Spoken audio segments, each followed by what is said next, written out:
السلام عليك يا ابن عمي الشاعر نجم الدين حماد. لك التحية، ربنا يحفظك وربنا يعطيك الصحة والعافية وربنا يوفقك. الحقيقة دور رعمك في الوسطاب، لكن طلع يمكن رعمك ده قهيرته وطلع عنده وسطاب. بيت اللي بقول لها تسابيدي أنا مدارس زوجتها يا جماعة. المثل ما بقول لك قال حبيت حب قمر وكن سرق قال سرق الجمل. أزول ذاته كان حب يحب عيد وفوق يحب فوق مرة واحد عشان الناس تعرف أزول ذاته حبه ولا كيف؟ أي أيوة والله ضي ظروف يا أخي والله. يا ود عمي جيت بتقيل أبنصيك سرعة رخي قليل، تقع في هاوية مداها طويل تسابيح المبارك عديل. بالغت لكن يا ود عمي دار وسيق البيت غاتلك البلجيك، تهام عينيها سايب رميك تسابيح المبارك ديق. الفي درب ميتين كم جثث يا الغالي ما بتتلم، شافوا الويل وذاقوا السمد ربح طويل نهايته ندم.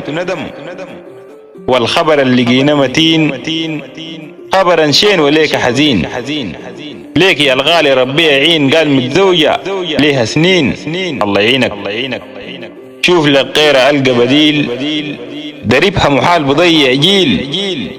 أخير ما نركب البتميل عشان تبقى الخسارة قليل، لكن برضو ما فيها كلام، علم وثقافة والقشيم نظام، ماجستير فهم للعام عميرة وملكة الإعلام. حقيقة والله جمال وراثي ويومي بزيد ونفخر بيها برضو شديد.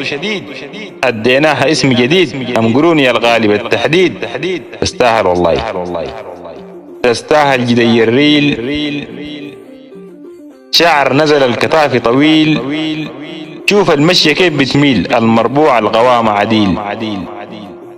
شوف البسمة شوف خديها حالات المايك فوق ايديها، كتير جمهورها معجب بيها الشاذ ذاته، سموا عليها الشاذ ذاته، سموا عليها نجم الدين حماد.